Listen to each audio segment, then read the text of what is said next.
Welcome to Shoujo, lovely listeners. I am your host, Sarah, as always, joined by the dashing and wonderful Joe, who puts the Joe in Shoujo, where we watch Shoujo anime.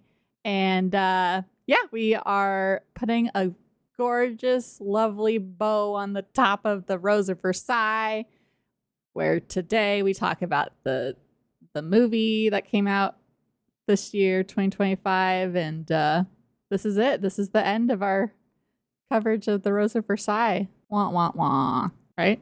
Or no, Joe, thoughts? Oh my God. Thoughts on the movie. Thoughts on the movie. I have thoughts on the movie because this is a musical episode. This movie's a musical. I didn't even... yeah. Doing a little musical number as we sing about stuff. Lots of we'll start the song and then we'll just have dialogue over the song as it's going on. That's a very anime thing, except for normally it's like music playing and not the fact that the characters are shown singing the song while they're then having the conversation. I will have plenty to say about this, but yes, we are we're covering the 2025 Rose of Versailles compilation movie is what I'm going to call it. I originally thought this was going to be multiple movies. No, it's one movie. 2 hours, you get the whole thing. Breakneck pace. Breakneck pace. Freaking going. Oh, the subtitles are so fast and hard to read maybe a little. So this might be the first episode that some new people listen to. And if this is your first episode that you're listening to, hello. I'm Joe. That's Sarah. We sing every episode. No, I'm kidding. We don't sing any episodes. We do not. Ever. We just finished watching the entire run of the 1979 anime, The Rose of Versailles, which we liked quite a bit. So we are going to be comparing this movie to that somewhat, because that is the way in which we got the story. I have also this weekend started and read the first 3 chapters of the manga, so I can also comment a little bit on that and what how the tone of that is in comparison to the other two. So just we're gonna try not to spoil everything that happens in the TV show, but we're gonna bring it up when it comes up because oh boy, I got things to say about this movie. Mm-hmm. Yeah. Yep. Well, I think it's a good if it is your first thing watching. I'm like, okay, we won't jump into it first, but I feel like it. Yeah. The movie feels very different from the show, not necessarily in like a good or bad way. It's just very different, feeling and tone wise, I would say. Oh yeah, night and day. So if you were like, oh, this is too chirpy for me, then.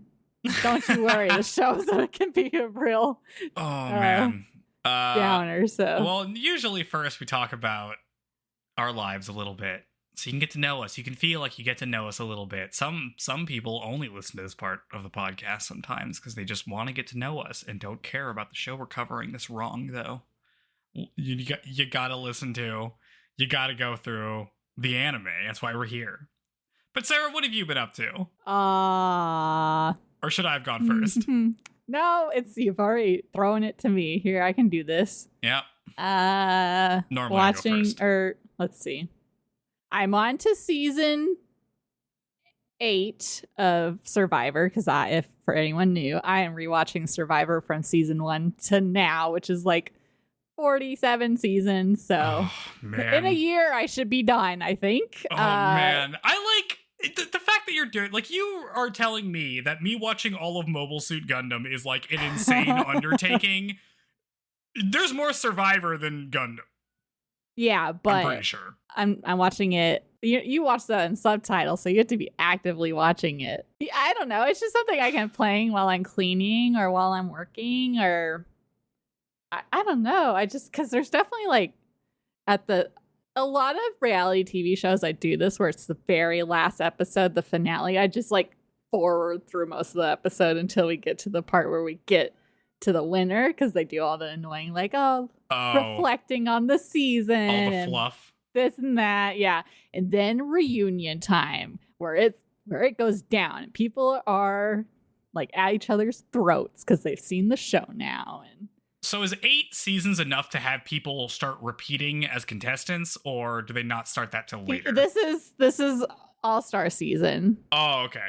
So specifically this season is, but I probably started, I can't remember what seasons I was like actively watching it. I started watching Survivor probably in like 2008. And the season I'm on, they crank so many seasons out a year. Like, yeah, I'm in like 2004 maybe. So maybe in like, I don't know, 10 to 15 seasons, I'll be slightly remembering some folks. But it's so weird because I never liked it when I'm gonna get too much into reality TV, which we're not here to talk about.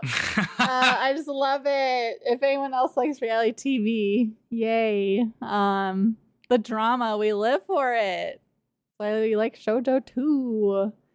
And let's see, I've been playing Stardew some more. I feel like nothing else remarkable has happened in my life since we last recorded. How about you, Joe?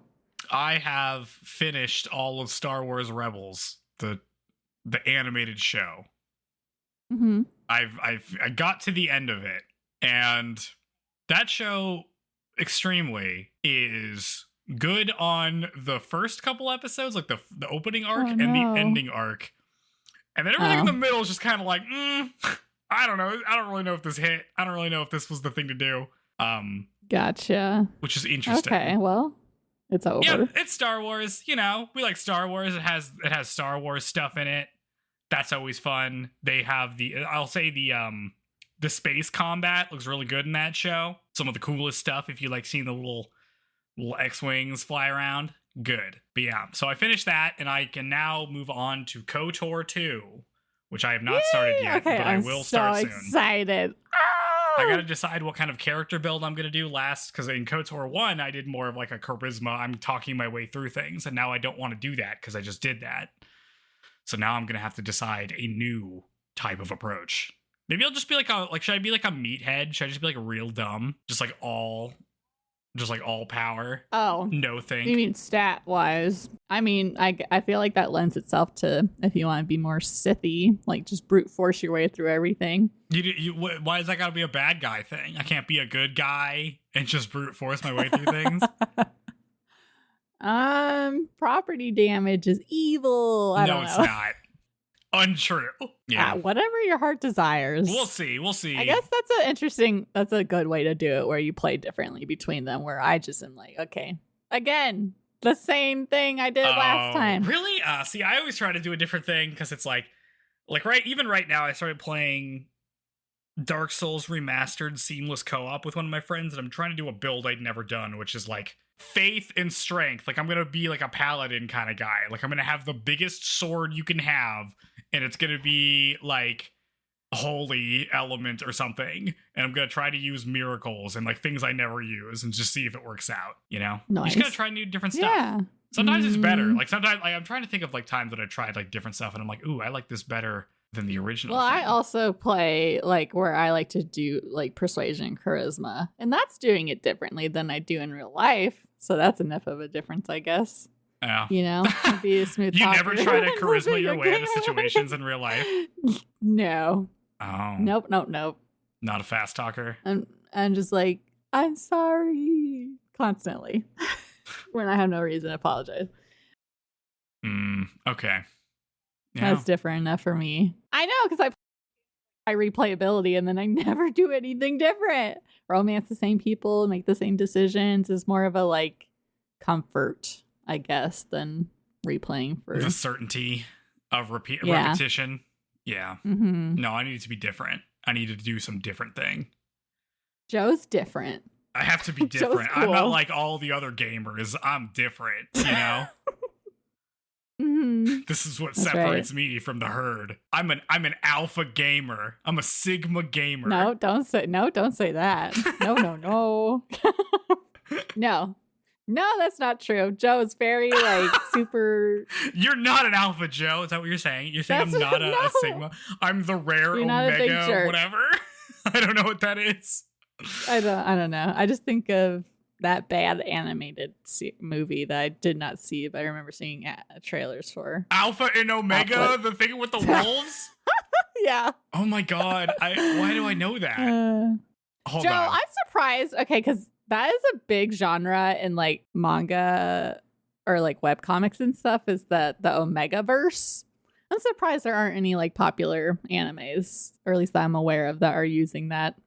For romance. You know what the omegaverse is, right? Well, weird smutty stuff. With the wolves things and the Okay, well, it's not about and wolves all that in stuff? particular. Well, it's not about wolves, like, but we're borrowing maybe not only the social dynamics, but also some anatomical things related to it.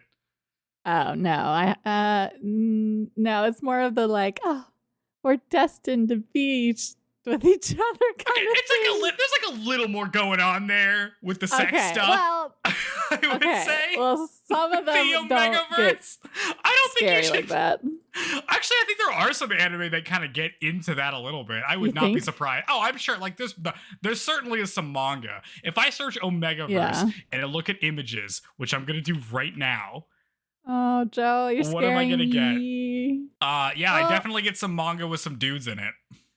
Okay, I'll have you know that for Manhwa. every like love is an illusion, grody dude one, there's like a nice josei option. Okay, now I feel like it. He's in heat. Okay, maybe it's a big boys love genre thing. I haven't seen any of those. That's like begging for it. Joe. Okay, whatever. Never mind. Okay, carry on. Megumi and Sugumi. Ooh, these guys look real angry at each other. Ooh. Joe. Okay. Back to shoujo. Everything's fluffy and innocent. Yeah, everything. I mean, people have sex in this movie we watch. Kind of more explicit sex than they had in the TV show. Here for it. God, I'm looking at images of Alpha and Omega, and okay, stop looking. Stop. I do not like them. I don't like it. I get flustered just hearing you saying that you're looking at those. They have like no. I'm looking at the animated wolf show. Oh, okay. I don't think you should be getting flustered at the animated wolves. I don't like them. I don't like how these guys look. I don't know. She's got like Did a you whole see haircut. Balto? She has like a human haircut. Balto looks that more voice, man, like a dog. Isn't that like Kevin Bacon or something is the voice actor? Is that somebody true? famous? I don't know. The Balto voice looks more of like a Balto dog. is incredible. Well, he's only a hybrid, or he's a hybrid. Although the whole Balto versus Toga or whatever, who saved the children? You're talking about in real life? Yeah. I have no idea. Yeah, it is Kevin Bacon. Oh, okay. Yeah, freaking. Look at that. Kevin Bacon does not do it for me visually, but that voice, I don't know, man. Or like the Disney Robin Hood with the fox guy. Mm-hmm. The furry one. We're like really talking about furries a lot here in this episode. Okay, we got to move on. That's fine. We can keep talking about furries. No, I don't think furries are gonna be like. What do you think Oscar's fursona would be? Fursona? Is that what they call it? Do you think she'd be a wolf? So she'd probably be good. like a. Wait, hold on. Nah, I don't think there's a Fursona. fursona. That's like I love that. It's like a horse. That's so that sounds fun. wrong. Have you not heard that before? How have you heard of the Omegaverse, but you haven't heard of a fursona?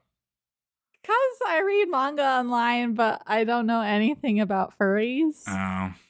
Marie would probably be like a cat, right? Like a kitten. She'd be a rabbit. She'd be a rabbit. She'd be a little bunny. Because she's so big ol' skittish. eyes. She's so helpless. Yeah. She's got doe eyes. Can't do anything. As they say explicitly in the manga. She doesn't annoy me as much in the movie. Oh, okay. At least there's that. Okay. That's good. We should probably All right, get to maybe that. we should talk about the movie, the thing people are here for, and stop talking about personas in the Omegaverse. Okay, all right, well, let's talk about the movie. This is a movie made by Studio Mappa, who makes a bunch of other stuff. You probably know who that is if you know about anime stuff. They make, like Demon Slayer and what's the other thing? Jujutsu Kaisen. There you go. Yeah, the movie is gorgeous. And like a bunch of other stuff. They're like making everything right now. They made Chainsaw Man, I guess, that was fine.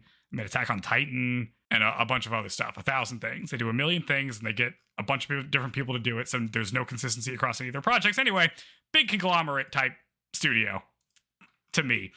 The director of this movie is Ai Yoshimura. She has directed other stuff, including My Teen Romantic Comedy Snafu, a show that I liked pretty okay. Yeah, I've heard good things about it. It's fun. It's fun. It's like, it's like a popcorn TV show. It's like you just throw it on. You're like, this is cute, I guess. She also directed Blue Spring Ride, a TV show that I don't know. It's like a newer shoujo school life. It's fine. I read the manga. I didn't watch the anime, but very kind of dramatic. Like, oh, you're such a nice boy, and then you move away and come back, and you're so mean now. I gotta, what happened? I want to learn what happened. Why'd you change so and so? / second male lead maybe has an actual chance instead of just being a throwaway character. Yeah, so maybe we'll cover that someday. Yep. Also directed Dance with Devils, which is just another, I think it's a Otome game.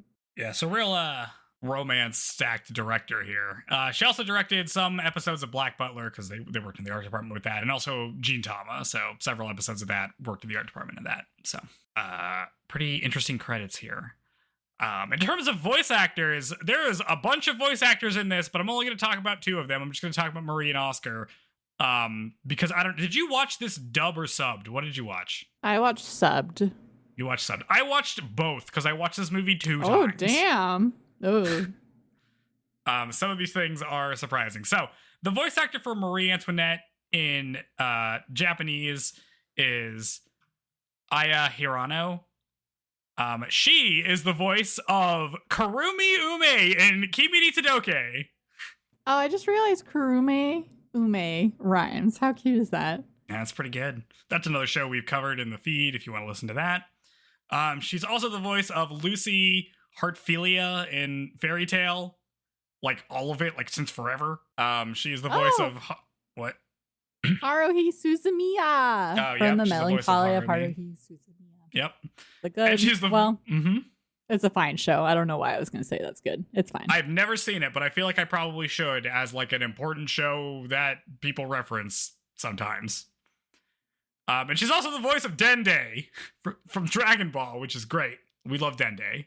Little tiny green guy. In English, Marie is voiced by Megan Shipman, who is the English voice of Anya Forager in Spy Family. She's also the voice of Grey in Black Clover, and Manami Aiba in My Hero Academia, who's like gentleman, little sidekick chick. Yeah, the little, yep. Jester looking one. Yep. The voice of Oscar in Japanese is Miyuki Sawashiro. She is the voice of Ayane Yano in Kimi ni Todoke. So we got Ayane 2. So much. We got 2 of them in there. She's also the voice of Fujiko Mine in most of the Loop on the Third stuff, starting from some period of time, kind of up to now. She's the voice of Daki in Demon Slayer, which was the woman demon bad guy in the Red Light District arc. The hot one. Yeah, the hot one. And very distracting to me, she is the voice of Kanbaru from the Monogatari series. Sounds extremely like her at the very beginning when Oscar's super young. It threw me off. Yeah, I really like the voice actresses they picked. Yeah. For Japanese. In English, Oscar is voiced by Caitlin Glass, who is Mina Ashido in My Hero Academia, who's the pink one. She's Evergreen in Fairy Tail, and she's Moya in Fire Force. And I don't remember who that is. Me neither. Oh well. Anyway, that's the voice actors. I didn't do the guys. There's a bunch of people in this. Like, this is... I tried to do voice actors for the show, and it was a total bust because people were just in old shows because it's from the 70s. This is where it would have paid off, because I would have been like, oh, and Furson's this guy who does all of these things, and Andre is this guy who does all of these things. But I can't just be doing that all day, no matter how much I would want to. And I kind of do want to. It is fun to see this. Oh, I'm so excited to talk about this. This show, the movie? Yeah. All right. Okay, well, here we go. Here's the summary. We open on a narration about why why Marie Antoinette needs to be married to the future king of France, Louis XVI. I have notes. I think we should just comment as we go along if you have specific things, because I wrote a bunch of specific notes, mostly about what's happening in the scene. Wow, look at this. I made a lot of notes. This is a whole new type of summary for Joe. Yeah. Well, part of this is like this is going to be kind of hard to summarize here, because like it does really just feel like this movie is a montage of things happening as opposed to like a narrative arc. So like we get the narration that's like, oh, France and Austria, blah blah blah. They gotta solidify an alliance. Here's Marie getting shown into the city in a cart. We swoop immediately into her procession into Paris. We see Marie as a tiny 14-year-old wearing a blue hat. She sees Oscar for the first time, who also looks like a tiny 14-year-old wearing a different hat. We learn that Oscar's a woman. This is important. I like that they they very distinctly depict aging in this, that they weren't as clear about in the show, where they're very young looking here, and we'll get to see them distinctly age. It's interesting that, like, compared to the show, we just start with Marie and we don't start with Oscar. Like, it's definitely positioning Marie as the main character, which is like what the manga basically does. Like, the manga so far of the 3 chapters I read are like, this story is about 3 people: Furson, Oscar, and Marie. And you get like a little bit of Oscar being named as like a baby, and then it's just all Marie time, baby. Interesting that Furson's in there as the top 3. Yeah, he is, because it's like, this guy's important. Also, yeah, anyway, I'll talk about that later. I said that this opening has video game cutscene energy. Like, opening video game cutscene energy, like you launched the game for the first time. It's so like, good. Like a JRPG. Yes, that's exactly what it has. Also, I was destroyed immediately because I watched the English dub first, right? Oh God. Her name is not pronounced Jarjays like I was saying the whole time. It's Jarjay. Uh-oh. Just annihilated immediately. This is gonna happen multiple times to me listening to the English dub, where I just like totally pronounced the name wrong the entire time we covered the series. Nice. Oh, I was getting annihilated. I was getting annihilated in multiple fronts listening to this or watching this movie, but that's the first front. Now I want to watch it in dub. I don't think it's better. Okay. Okay. Marie is introduced to the royal family and her soon-to-be husband, Louis XVI. He awkwardly kisses her, but it's fine, I guess. She's not impressed and wonders why her heart doesn't flutter. He's kind of cute, though. Like, everyone's cute in this version. They're too cute. Yes, they're very cutesy, which is good for this part and not so good later on when we meet some other people that should not be cutesy. I have a note here that King Louis's wig looks like shit. Oh, man. In the background, we see Gyarados. He's looking pretty good. I think Gyarados got kind of a glow up. Oh, yeah. I also noted that. No, you don't think so? As a kid. I like him better. Gyarados. Oh, maybe. I don't Adult like Gyarados him. looks terrible. He's like creepy in this. Yeah. Gyarados character assassination on him. Look at how they massacred my boy. Knowles, Countess Knowles gets a glow up also. She looks better. The narrator tells us that this story is about 2 beautiful roses, Marie and Oscar. The animation is pretty cool for this. I like the little, they do a lot of little like it feels like montage Vignette. animation. You know what I mean? Yeah, it's like a little vignette. Yeah. And I think it's pretty good. Also, the English narrator does not have it. I don't think the Japanese narrator has it compared to the narrator in the original show either. Doesn't have it. Yeah, the narrator and I feel like it's outside of our two leading ladies here. The other characters aren't as, like alluring as they were in the series. I guess maybe just because we don't get as much time with them, or there's like no time with anyone. We're just constantly go. Yeah, okay. This is why I was like, this does not have it. The English narrator in the movie is the same as Karen Strassman, who does the voice of Colin in Code Geass, and I'm like, this just sounds like Colin is talking to me. Why does it sound like this? No, she's the one who's like has red hair and pilots the red suit. Gotcha. She's red. Okay, gotcha. Okay, back to the summary. We get the opening, which has the cast sing a song, which I love. This is great. The opening basically foreshadows / teases / plays out the rest of the story. It's kind of an interesting opening to a movie. Mm-hmm. Okay, how did you feel about this being a musical? Because this is what I learned it was a musical, because I didn't know that going in. Yeah, I had no idea either. I thought it was interesting because normally I hate musicals. Oh my God. I feel like a lot of the songs are pretty catchy though. Like, I didn't think the songs were bad. It just like it brought levity to the show that like doesn't suit the plot maybe. I don't know. What do you think? I have been on the record of saying that anime should have more musical numbers in it. I think animation pairs very well with musical numbers. I love it it's great in Phineas and Ferb. It's good in when they do it in SpongeBob. I think My Little Pony does it sometimes or whatever. Steven Universe did it a lot. Great. We love it. I think it's great. I think it's always good. I think you should always have a musical episode. I have been telling people for a long time that anime should have more musical numbers in it, and everybody else hates it but me. I'm the only person who thinks this is a good idea. I still think it's a good idea. I like this. It's great. Okay, so you like it here. Oh, yeah. This is like a great series to add it to. It is weird when it's like everyone in the scene is singing along and not like, the only complaint I have about it is that, like, I want them to be singing it. Like, I want them to sing it like it's a stage play. You know what I mean? Like, I want them to be diegetically in it. I don't like... We're doing like a montage, and like it's fun that they have it sing, but like I don't like it so much as a montage. I want it to be a scene, you know? No, I think I prefer the montage. Like, just get it over with, so I can just get it over with. See, that's what I'm saying. Well, like everybody hates this. Pay attention as closely when it's the singing part. Musicals are good. Necessarily, okay? They're fine. I guess. You need to know that what is wrong with musicals, huh? What do you got against them? You hate whimsy. You just hate fun.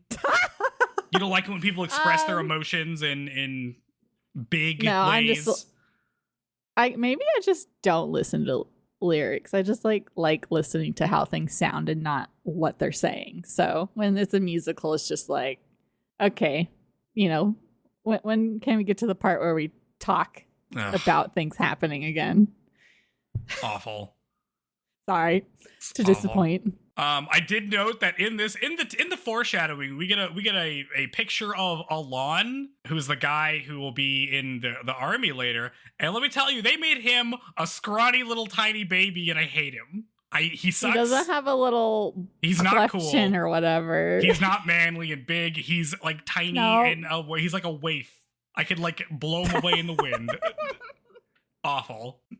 Yeah, I guess like everyone like generally looks cutesy, but like at the cost of people looking distinct. Like the cutesy part works when they're young. It starts working less well for me the later this movie goes on. That's true. Anyway, after the opening, we get Oscar and Andre sword fighting. Then Oscar explains how she got her job and how her current assignment is to protect Marie, and she's totally on board with it. We don't need to be angsty about this at all. We're good. Then she's like, I'll need your help, Andre. And he's like, yes, of course, Oscar. I'll always stay by your side. I'm Andre. I stay by your side. This is our introduction to Andre. Mm-hmm. He's got like lashes for days. His eyelashes are out of control, which I guess it's like, dudes always have the pretty eyelashes. But yeah, because the beginning, the intro and stuff, it's like basically giving us the 4 main characters, even though Andre like is barely a character for a long time in this. I will say this does match what the manga does. Like the manga also opens on this basically with Oscar being like, I'm gonna be whatever. I saw her today and she looked pretty good. The TV show gives us a whole like Oscar is like angsty and uninterested. So that's a difference. But that seems to be an adaptation of the TV show that I think is pretty good.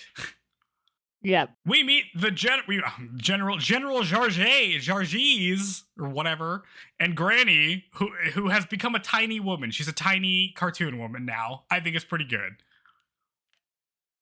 She reminds Andre that he's a commoner and that Oscar's a noble. Hey guys, remember this class structure. We'll mention it like 2 or 3 more times. This is important, she says, even though it doesn't really end up being all that important. I have in the summary. We get another song. Marie sings us through the first major arc in a pretty good looking montage. This part, she sings about how she loves being rich and everybody loves her, and I'm sure that'll last. There's nothing bad will happen. Marie, what did you think about this song? It was fine. We only get a glimpse of Madame Dewberry. She's looking less hot. And I know, you can't be hot when you're adorable in this show, I guess. She's not hot. Yeah, it's why. Oh, you know what? I just realized Duke Orleans isn't even a character. Duke Orleans is not it. We don't have any villains in this movie. No, none of them. We don't have Polignac. We don't have Jean. We don't have Robespierre or Saint-Just. We got none of them. Nope, just romantic woes. Yep, it's all the romance. And we don't even, and very little of the actual revolution. It kind of comes out of nowhere, to be perfectly honest. I'll have bigger things to say about that later. I like this musical number. I wrote, hell yes. I said it had My Little Pony energy, because it extremely does, where she just starts singing about what she's doing. I did say it's extremely hard to follow.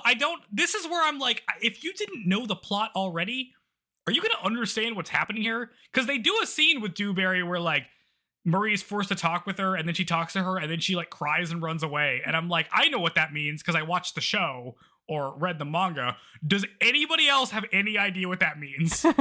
It's just like a weird thing that happens. Yeah, especially if this is more, so it seems like this movie is more fan service for the people who watch it rather than trying to bring in new fans of the show. I guess. Yeah, I don't know. This movie did well. I don't think I said this, but this movie apparently did pretty well in the box office. It was numbered 9 out of 10 when it debuted, which I think for like a animated compilation movie is pretty good. On their like YouTube, they have like a Rose of Versailles movie YouTube. They're like a video that's like, thanks everybody for making this movie a big hit. So I guess they think it's a big hit. Apparently it made like $1.5 million opening. So that's good, I guess. I don't know. So people like this movie. It seemed to do pretty well. We'll take any shoujo wins we can get. I guess, yeah. And they keep updating that YouTube channel, so they got enough money to pump out some more small videos. 3 years pass. Abruptly. Marie's like, hey, how come my husband doesn't like me? And Oscar's like, he'll come around. Marie says that she just wants to have a real love affair, not this boring crap. She wants real joy in her life. It's the only thing that she wants. But Oscar tells her that she has a real job now that she's Queen of France. She'll have a duty to serve the people. And Marie is like, wow, Oscar, if you were a man, I would be in love with you. Oscar just shrugging off the compliments. Oscar does not care. Unfazed. We cut to Marie and her friends leaving to go to a masquerade ball over Oscar's protests. Marie's like, come on, Oscar, come on, look at me. I'm just a little sweetie. You can let me go, right, Oscar? Come on. And then she lets her go. It's at this point I have decided that this version of Oscar is not cool and she's lame as hell. No. She's done nothing cool so far. She looks looks very pretty, but yeah, everything just feels like grand gestures without the context, so it all feels empty-ish almost. She has big hall monitor energy, Because like in the show, she's cool. She's like already dueled Ghirardelli. She's like doing backflips and stuff. She's like she's kind of being a scamp, being like, ugh, I don't want to have to babysit this royal. You know what I mean? This version of Oscar is like, You can't go to the masquerade, Marie. It's past your bedtime. Yep, that's how she is. That how she sounded in the English dub? No, she sounded normal in the English dub, but that's how she should have sounded. That's how I heard it, you know? Anyway, we go to the masquerade ball and we get another song. I like this song. I don't like that everyone has the same mask. Everyone should have cool masks. Yeah, the montage isn't that good. I do like this song because it has like the echoey, like everybody's singing in like a big hall. And that makes sense because they're in a masquerade ball and everyone's singing about how great it is to go to a ball because you can like do whatever you could be uncouth. You could do whatever you want because nobody knows who you are. And I'm like, hell yeah. At the ball, Fersen meets Marie. Fersen just isn't wearing a mask in this scene. Like, he bumps into her and her mask falls off. He was just never wearing one. He's too handsome to hide that face, I guess. I don't think he knows what a masquerade ball is. This is embarrassing, Fersen. He's Swedish. It's just a French thing, I guess. I guess. Maybe he's just like no fun. And he's like, I feel silly and I'm not going to play with the fun theme. He is kind of no fun in this movie. Yeah, for real. Yeah. The two of them meet outside on the balcony. Fersen tries to learn who Marie is, but Oscar intervenes and they all introduce themselves to each other. We get the scene basically in the same way as we got it in the TV show, which is like, she holds her sword up to his throat and is like, state your business. And he's like, well, you should introduce yourself first before sticking your sword at my throat. And she's like, I'm Oscar. And he's like, I'm Fersen. And then Oscar's like, that's Marie. Make an appointment to see her, loser. Mm-hmm. It's pretty good. And he does. We get several scenes of Fersen hanging around with Marie at Versailles, just hanging out. Nothing else to do but hang out with a married woman. Suddenly, Marie is on horseback and her horse has ridden off. Oscar comes to rescue her and tackles her off her horse into the grass. It's at this point, nowhere. I have decided that this movie is impossible to follow. It's not for people who haven't seen the show, I guess. I cannot imagine what it would be like if I had not seen the show. I would be so confused as to why this is happening. What has happened? I know they're cutting out on all the unlikable parts about Marie Antoinette. We don't want her to be a brat so that we can cheer for her death later on.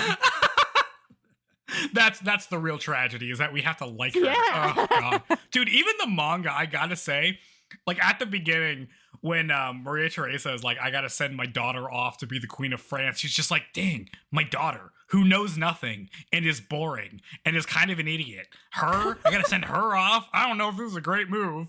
It's very funny. She just like lays into her. It's so good. Not this movie, no. This movie is very on her side. Up until it just isn't. It's weird. Anyway, Andre is called before the king and sentenced to death for his poor horse handling skills. Oscar shows up and says no. Andre did nothing wrong. As his master, I'll take his punishment instead. And then Fersen shows up and says, I also vouch for Andre. He did nothing wrong. And then Marie shows up and says, I vouch for Andre. He did nothing wrong. And King Louis is like, fine, whatever. Andre did nothing wrong. I'll just drop the whole thing. And then Oscar immediately drops on the floor from her sudden grievous wounds that she got when she jumped off that horse. But it's just a bruise. No branch impaling her. I gotta say, with no context, it does kind of seem like it's Andre's fault. I do kind of agree with the king being like, yeah, it seems like he sucks with his horse. Yeah, I guess that's true. It's not true, everyone. It's her. She wasn't listening to the writing instructions. My literal note here is, why are they making King Louis look like a normal guy instead of a dickhead? Because he's there for 5 seconds, I guess. That's true. He is there for 5 seconds. We're speedrunning Fersen here also. Yes. We're speedrunning everything. It's true. Oscar gets her wounds dressed at home. Granny shoos Andre and Fersen out, and Fersen's like, why do we gotta leave? And Granny tells him that Oscar's a lady, so he has to get out. She can't change in front of him. And Fersen's like, what? Oscar's a woman? I had no idea. She sure seemed like a true man to me. This scene has no juice, because why would he know? He's met Oscar like 2 times. Yeah, because that's supposed to be a big reveal. It has no impact. I don't like that word. It's got no meaning. It's sauceless. This is a dry ass scene. Okay. Yeah, Oh, God. Okay, there's so much to talk about. There's so much to talk about. Later, Andre thinks about how Oscar stuck up for him, and he's like, I hope this doesn't develop into feelings that cause me despair. The narrator then tells us that in 1774, King Louis died, and Marie and Louis XVI ascend to the throne. We get a scene of the nobles congratulating them while they're scared and sad that their dad died. This is the point where I realize we are not getting Madame Dewberry, and I put no Dewberry in huge capital letters. Tragic. Oh my God, you put juice again. No. This scene also means nothing to me because it's like why are they sad? Why are they afraid? It's weird. No impact on the scene. Remember the TV show when this was like a cool moment where like they're scared and like sad about their granddad dying and everyone else is like congratulating them and Ghirardelli is just like, dang man. Also, I forgot to say this. His name is Ghirardelli, like J instead of Ghirardelli, like G. I'm gonna keep saying Ghirardelli because I hate that and I don't want to take a loss, but definitely supposed to be a J. But yeah, he's like, yeah, nobles don't care about people. They just care about power. Pretty messed up, huh? That scene made sense in the TV show, and here it's just like a thing that happens. Yeah. Ugh. We get a new song about them becoming the new king and queen, and I don't like this song. In English, I think it's pretty bad, and in Japanese, I think it's whatever. I don't recall it at all. And it's very nothing. They're like, we see him like do the little ascend to the throne thing. He gets a little hat and like a little scepter, and then we cut to like people dance around a bonfire. It's forgettable. We get a scene where Marie tries to give Oscar a raise, but Oscar informs her that France's finances are bad, so I don't know, don't do that. And Marie's like, well, that's the first I'm hearing of it. Well, anyway, can I give you something else, Oscar? And Oscar says that she wishes that Marie will become a wonderful queen. And Marie is like, oh, that's very sweet of you. And then she's like, hey, you, me, Fersen, and Andre should totally have tea sometime, because we're just Andre's Double in the crew. date. Yeah. Oscar out of nowhere just brings up France's bad financial situation. It's very weird. What am I supposed to say? There's a lot of like abrupt, no sense for people with no context here. It's true. Outside, we're introduced to Ghirardelli as a character. He was the alternative candidate to being captain of the Royal Guard, but Oscar got it. And also, he's kind of a brat. In the English dub, he's totally a brat. His hair isn't as pretty as it is in the show. He's not as luxurious. It's sad. Later that night, Andre is like, I get to come to tea time too? That's crazy. I'm a commoner. And Oscar says that Marie just does things without thinking about the political implications. That could be a problem. And Oscar is like, nah, nothing'll happen, whatever. Oscar says that she has to do something tomorrow. It's tomorrow, and Oscar comes out wearing all white everything. All of a sudden, Fersen rolls up on her and tells her that he's come to say goodbye. It turns out him being around Marie is beginning to start some rumors, so I guess I should skip town. Which is interesting, because I haven't heard of any rumors, Fersen. But I guess that's happening. Fersen sings this little song about how much he loves Marie. I like it when Fersen sings. They're pretty good singers. Yeah, Fersen's good at singing. Oscar is like, cool, man. I was literally just about to go tell you that you should leave France. You aren't subtle at all. Everybody knows that you guys are hooking up or whatever. Then Fersen says that he is surprised to learn that Oscar was a woman. Regardless of gender, he thinks of her as a trusted friend, and then they shake hands and part ways. Sure hope this doesn't become something bigger all of a sudden. Later, Marie learns that Fersen has left France and she's sad. We get another montage of Marie forgetting her sorrows by buying stuff and going to the opera and gambling. I like montages of Marie Antoinette doing stuff. Yeah, I was going to say, yeah, no Polniak Yep. Acknowledgement. Nope. She's there. We just don't say anything. Later, Oscar is like, Marie, you can't keep spending money and promoting all your friends and stuff. It's expensive and it's a bad look. And Marie responds by saying, come on, it's cool, whatever, dude. We cut to a montage where the narrator tells us that the people of France are starving in the streets while Marie is hanging out spending money. It's 1778 and Fersen's back to visit Oscar. He tells her that he's here to find a wife and Oscar's like, I'm still single. Just kidding. She says nothing. But out of nowhere is all like, oh, feelings. Yeah, but we're feeling some kind of way about it, I guess. Later that night, Oscar thinks about how she's caught feelings for Fersen somehow in between all the montages. At court, Fersen tells Marie that he's got to find a wife, and she is not here for it. Later, she wanders around in the woods, where she runs into Fersen, who is also sad, wandering around in the woods. He can't marry Marie, but, like, I guess that's for the best. And then they run into each other's arms and decide that they actually cannot be apart anymore. And then they sing a song about being in love. In a weird twist, I like the English version of the song better. Oh, man. This is a very strange recap. This is not doing it for you? This is like so different than our normal format because it's just like nothing to talk about. I can't show us anything. Normally I do like an in-depth, like here's the different scenes we go through, but if I did that with this movie, I would be here forever because there's a million scenes in this movie because each scene lasts 2 seconds and we skipped 5 years in between all of them. Mm-hmm. Later, Oscar walks around and hears rumors about Marie and Fersen hooking up. Notably, Oscar's wearing red now, and her red uniform looks pretty good in this version, actually. I'm into it. Yeah, they changed some of the uniforms a bit. This is an improvement. Oscar goes to tell Marie to break up with Fersen. She says it's undermining your position as queen. Also, stop spending money when people are starving to death. It's a bad look. And I noted that in this scene, we get a top-down camera shot, and the carpet is enormous and cool. Good carpet in this room. Okay. I did not make note of that. But you know what? I did at some point. It might be later on, but there's like a portrait in the Charget mansion that has like a turkey as like the main centerpiece. And it's a bunch of birds hanging out with it. Oh, I did not notice that. It's so funny. I do this. The background scenery is pretty good, especially like in Versailles. Yeah, I mean, like Versailles looks much more impressive here than it was depicted in the show. Like the scale of it, and yeah, like it's a very good-looking animated series. You know, it does have the 3D thing happening with the horses. I do not like the 3D. No one could just put horses 2D. Nobody can draw a horse anymore. You gotta render it in Blender or whatever now. Yeah. Ugh. Mm-hmm. Anyway, back in the scene, Marie is like, thank you, Oscar. I get why you'd say I should stop spending money while people are starving, and also I should break up with Fersen. But I was hoping that, you know, as a woman, you'd understand why I'm like this.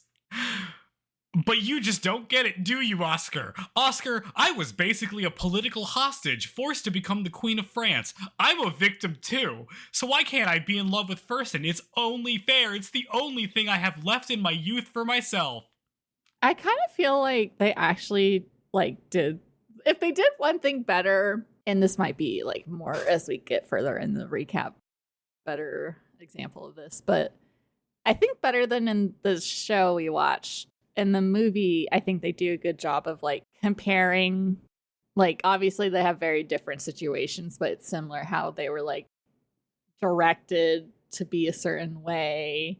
And then like are desiring things that are in conflict with that predetermined path for themselves. Yeah. And, no, I agree. that they should be able to more like relate to each other, I guess, than we see in the show. Yeah, the parallel. Not that it's super elaborated here. Mm-hmm. Yeah, like they mirror each other really nicely in this, in that way, and I think that makes sense to being like these are the two Roses of Versailles, and this is why it's both of them. This is the thing they have in common. This is kind of an insane. It's not an insane thing for Marie to say about herself. It's insane how little pushback this gets from anything else. To be like, Marie is being framed as a victim, and we're not really like doing any. There's no context added to that to like talk about how maybe she's the most privileged woman in the world right now. Yeah. And I feel like a big, well, I guess we'll talk about that later, but a big part of that is that we don't have the Rosalie parallel at all, and I think that hurts it. Tragic. Yeah. Oscar leaves thinking to herself that she had no idea Marie Antoinette, the richest, most privileged woman in the world, was suffering so much. In the background, she starts singing a song about how she's a bad friend. Okay. Is this where she like cries? They make Oscar cry she too cries much so in this. much. Why does she I cry so don't like much? it. Everyone's crying so much. Everyone. Andre, Fersen, everyone's sobbing Everyone's constantly. sad. It's too much. It's Oscar, I'm not being very womanly. Where's our character's strength? No. In a carriage, Oscar tells Andre that this whole time she was protecting Marie's body, but wasn't protecting her heart. She goes to see Fersen, and Fersen tells her that he's decided to never marry. He wants to hang around Marie as much as possible, and Fersen is driven to tears thinking about the agony of being close to Marie, yet being so far. And Oscar is like, "Dear Lord, how could such a tragedy happen? Is this what love truly feels like?" Why is Oscar here? I ask myself, why did she go see Fersen? I don't know, because I was like, maybe he summoned her and we just don't get that context. It's very interesting, but okay. Fersen does his big cry now. I can see a world where it's like no one likes Fersen because he's distracting the queen, and so Oscar, he just like calls on her to have someone to talk to while being super insensitive to her feelings. Not only is she his most trusted friend, she is his only friend. Yeah, so I can't see him and Marie talking deeply about any of their concerns. No. They just stare at each other. They just stare in silence. Speaking of things that just kind of happened, we cut to Oscar showing up to a ball all dolled up in a dress because she's a woman now. She dances with Fersen. They dance while another song plays about being in love and choosing your own way. During this montage, we see Oscar flee like it's Cinderella. Me, all caps, nightmare movie. What if there was no context to anything ever? This is just like a promo for their animation ability. Is the song so like okay, here's the thing I don't like about musicals when they do. I don't like it when you give important plot beats in a song. I think a song should be used to like enhance something or like describe a situation or like the feeling of a thing or like your emotions or like to capture the essence of a place. I don't like it when big plot points are being revealed in the song and that's like the purpose to deliver exposition.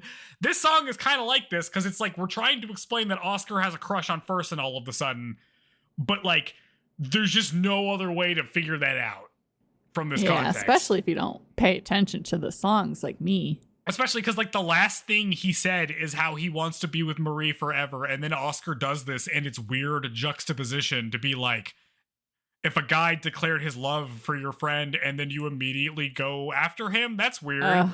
Yeah. What are we doing? Again, with the not supporting each other thing. Yeah. We get the rest of the song, and it's pretty good. Everyone sings about how they try to live their life according to their heart. It turns into a big like cast is this where they're ensemble. all holding a rose and yeah. Like it starts off with the ball and then it ends in the cast ensemble. That's fun. Love an ensemble song. We cut to the narrator explaining that the American Revolution is happening. It's just the most dramatic, like it's like here we go.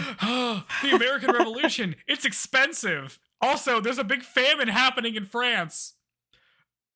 The narrator existing just to deliver bad news is very funny to me.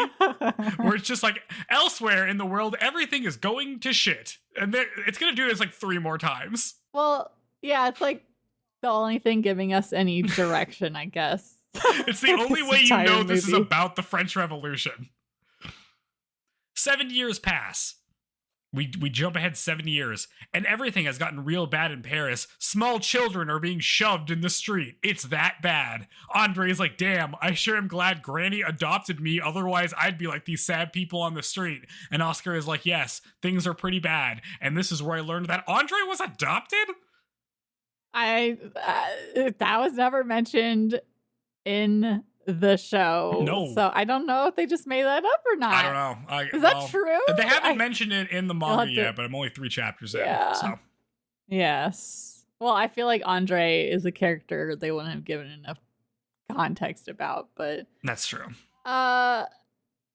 I will say, yeah, that's wild. In the manga, Andre just shows up in like a random panel. Someone just calls him and he shows up. Like there's no grand entrance to Andre like there is for Fersen or anybody else. It definitely seems like he's a background character it's until just he's not. Afterthought, yeah. Mm-hmm. Suddenly, Oscar and Andre's carriage comes to a stop. They walk up on a scene where a nobleman is accusing a child of trying to pickpocket him. A woman with a lot more character detail than anybody else in the scene tries to de-escalate the situation, but the noble is indignant and says he's going to execute this child in the street. This is a character that I love named Rosalie. She doesn't get a name in this movie, and she also doesn't make any other appearances. Rip Rosalie. Oh, Rosalie, your hair's so fluffy in this. I know. Your character design was made for this style, and you don't get to be in this movie. Rip to you. Devastating. Yeah. Her sister doesn't exist either. Yeah, Jean doesn't. Even more tragic. They introduce Jean and Rosalie in chapter 2 of the manga. Like, they hit the ground running on that. Yeah. Like, it's like real quick and like it's real upfront. Anyway, Oscar comes onto the scene, is like, hey, maybe don't do this, my lord. Suddenly, someone in the crowd throws a rock at the noble. It starts seeming like these commoners aren't cool with him just executing a child in the middle of the street. Guys start showing up to beat the nobleman up, but Oscar gets between them, the crowd, and the noble.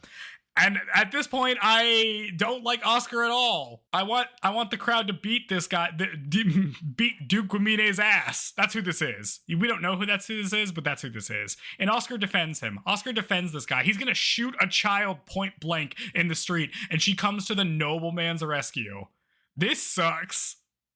Yeah, Oscar. Well, Oscar doesn't have any of the like background to her convictions and stuff, so she's just more of like how they talk about her as like a decorative doll in the show. That's what she actually is here in the movie. Yeah. Just doesn't have awful drive. Doesn't have drive. This is why she has hall monitor energy. Terrible. Oscar and Andre start to get into a fight while the nobleman rides away. Oscar is about to get whacked in the head, but Andre takes the blow instead. God. He's going to do this several times, and it's funny every single time. He is struck in the eye and starts bleeding. Suddenly, a man shows up and tells everybody to stop fighting. It's Bernard, and he tells the crowd if they beat up Oscar and Andre, 2 grown adults, they're just as bad as that nobleman who was going to shoot a child in the middle of the street. Which, okay, Bernard. This movie is this is the morality crazy. of this movie is so goofy. It's so cartoony. Then Bernard gives a speech about how they should all be cool guys, and the crowd disperses. Bernard gives Oscar his card and then leaves. No Black Knight. No Black Knight. Bernard doesn't get to be cool. This is one of 2 fights Oscar gets in. It is against a bunch of random commoners. This is also how we're going to do the eye thing with Andre in just like a random moment of being on the side of authority. No nothing. That's this movie. Just no nothing. This is why I'm saying it has no impact. It's got nothing. You know what I mean? It's like it's stuff happening on screen. See, and then people are going to think this is what shoujo is. No depth. I can't believe It's Bernard just about is like pretty sparkly eyeballs. If you beat up these 2 people, you're just as bad as that nobleman who's going to shoot a child. I'm like, Bernard, these are not the same. First off, they weren't going to kill Oscar and Andre, and second off, Oscar and Andre are adults. What are you talking about? Crazy. Just off its rocker on this. We just had to get through this. At home, we learn that Andre is going to lose sight in his eye. Oscar blames herself and regrets helping the noble. If only she'd known that people would be mad about executing a child. How could she learn such things about the world? She decides to do her homework and reads Rousseau's The Social Contract and learns about class consciousness. We cut to Oscar telling Marie that she's going to be transferred to the French Guard to be amongst the people now, because she's here for the people, okay? She read 1 book and became a communist. Outside, Girardel is like, why do this, Oscar? And Oscar says that she needs to be amongst the people. Back at the Jarget's estate. I don't even want to talk about it. Just carry on. Back in the Jarget's estate, General Jarget orders Andre to join the French Guard to keep an eye on Oscar. I'm going to order you to do this, Andre. You're not going to do this of your own volition. I'm sure this won't have any subtext consequences. Anyway, Andre's like, sure, boss. I'll do that. Oscar and Andre join the French Guard. She tells him that he doesn't need to follow her around, but he says that there's no place he'd rather be. They go to the grounds, but they don't find any French guardsmen. They're all at the barracks and refuse to take orders from some woman.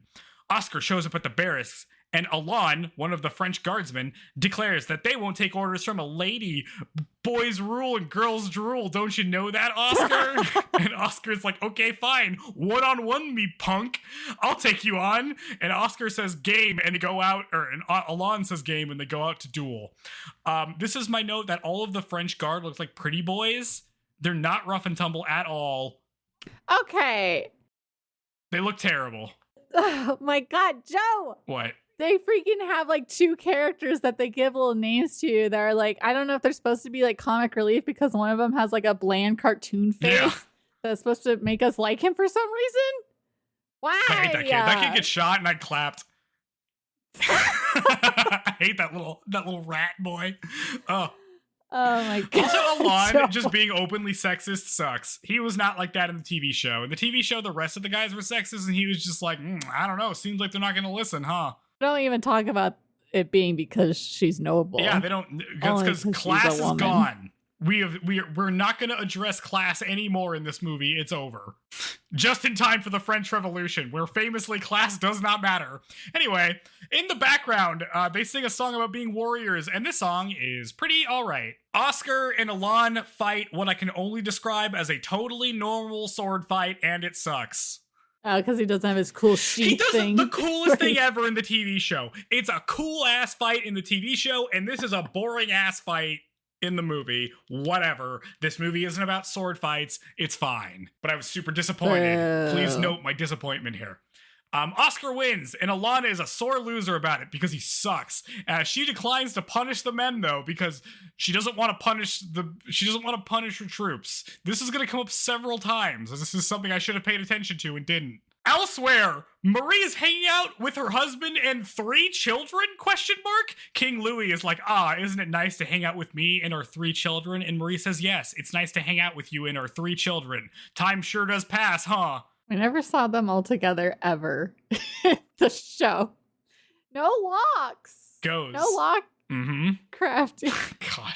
Yeah, he doesn't do any lock stuff. King Louis seems like a cool guy here, Louis the 16th, instead of a loser. Like we all know he was. Even in real life, we know he was a loser. How dare they do this? King Louis goes to read a letter that tells him that Marie's children actually belong to Fersen. It's Fersen's children. She's been cheating on him. She rushes to him and says, that isn't true.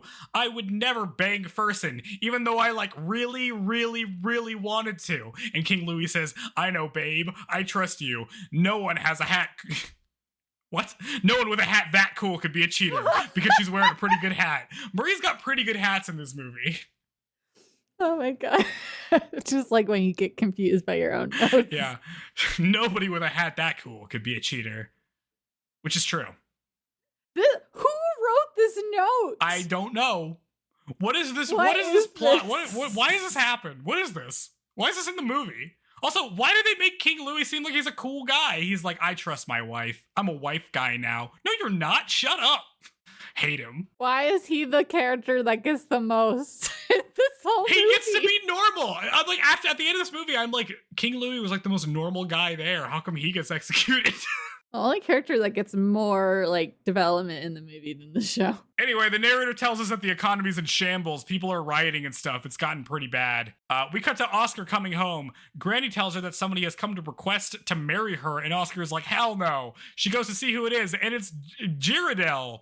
He greets her as his captain, which is super cursed. Why would he do that? Why would he be like, hey, captain, I'm come to marry you? Awful. I hate this kid. Oscar is like, this sucks, but Girardel persists, and Oscar is in shock that this is happening, but she rejects him anyway. I hate Girardel in this version. I hate movie Girardel. He sucks.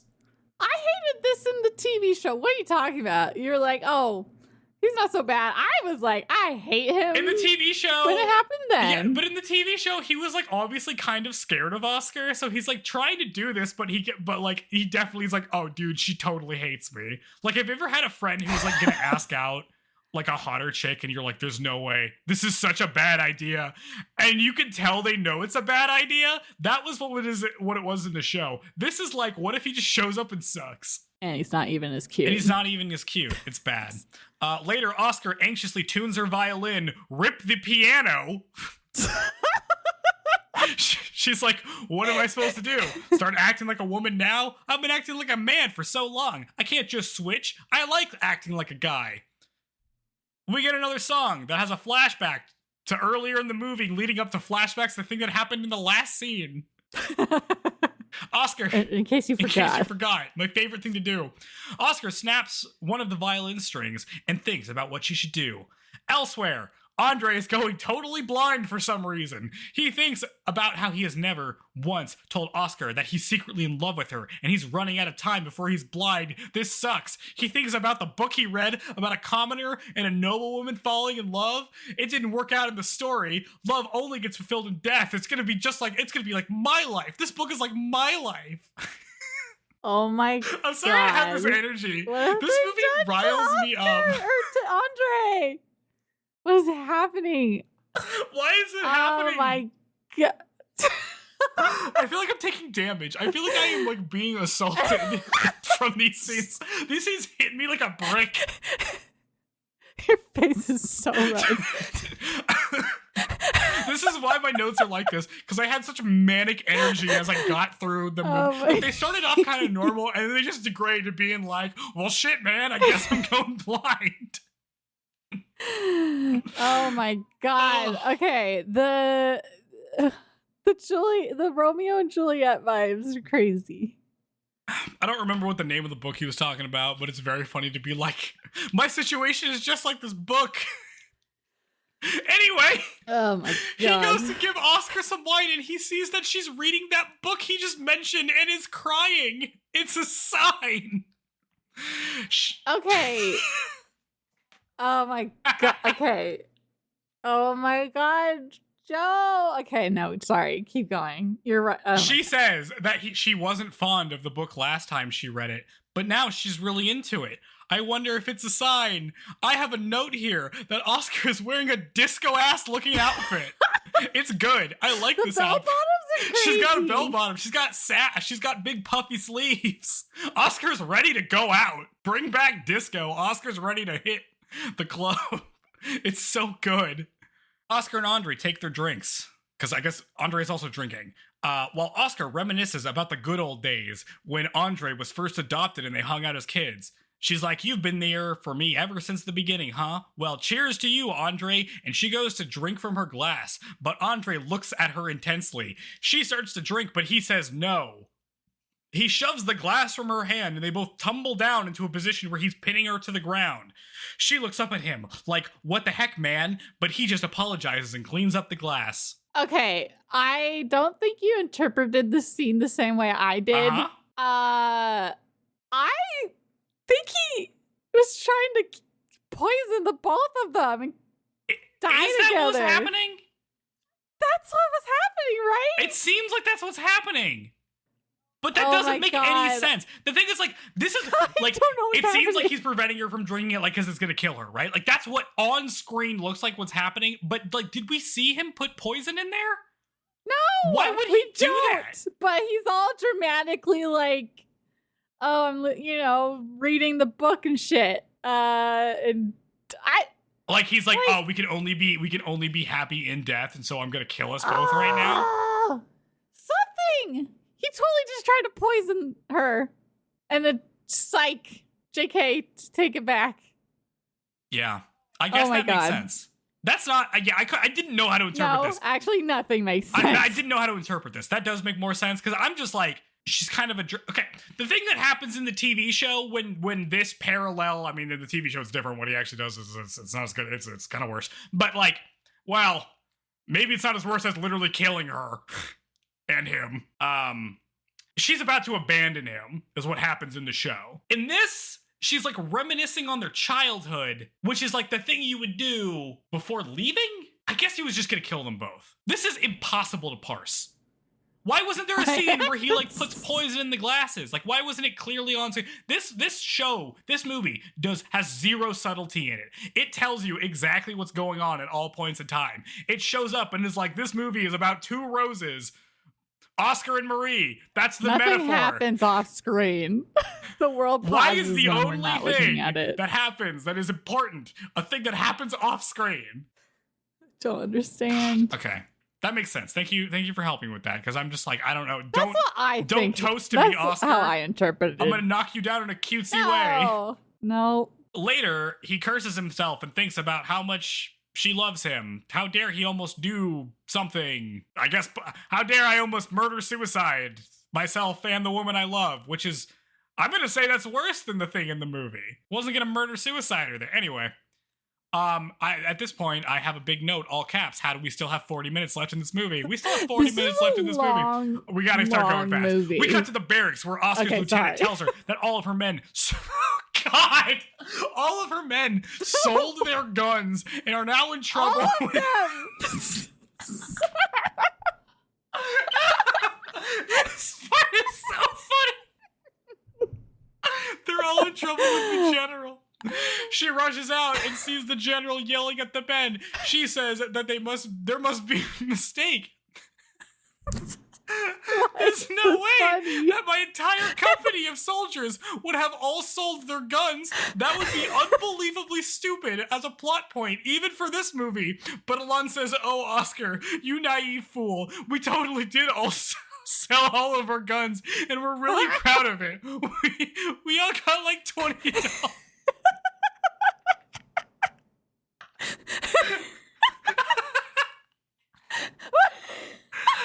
Oh my god, I'm dying. We all got $20.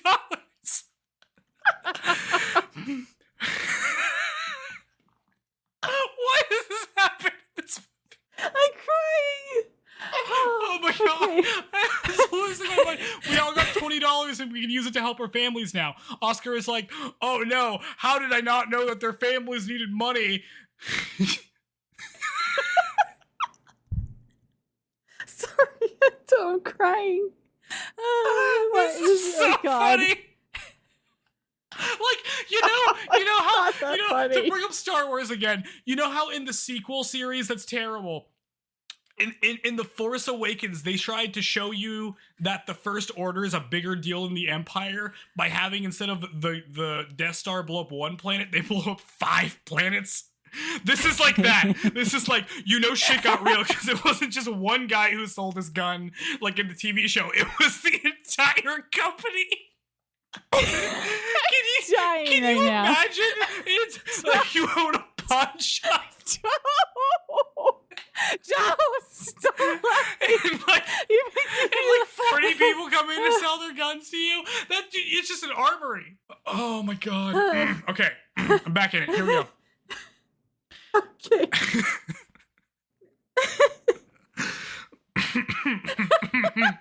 The general is like, oh my god, it's not that funny.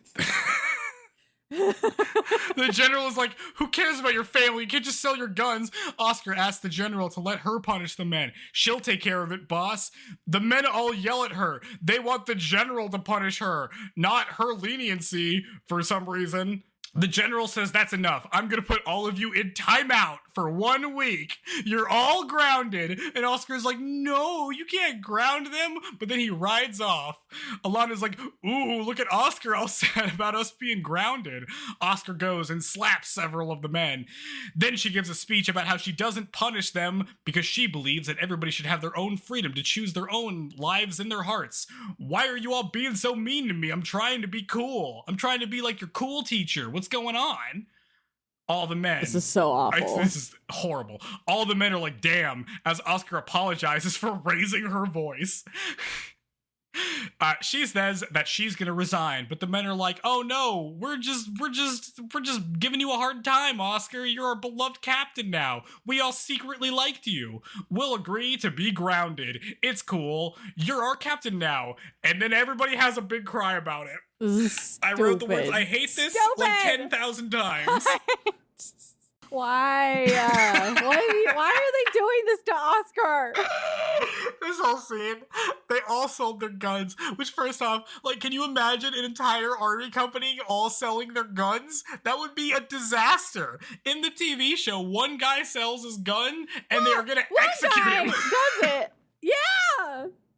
And then they just, it's fine. And the general of the army is like, I'm going to put you all in jail for 1 week. And I'm like, bro, are you serious?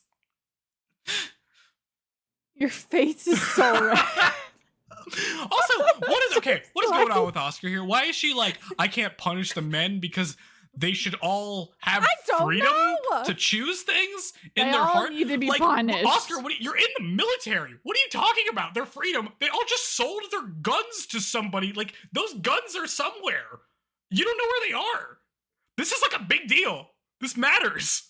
Well, because we like have no time seeing Oscar with these people, so there's like no connection between them, and they're all giving us these sob stories, and then I just like Oscar. This is just not Oscar. Who is this? She's such a wuss. There's an impersonator. Yeah. What is this? Well, you could be. The fact that she gives this speech and then immediately is like, sorry for yelling. I'm like, oh my God. He like crumples on the ground crying in front of all of them. Oh, embarrassing. This is so awful. bad. This is like, it feels even more like, even though this came out,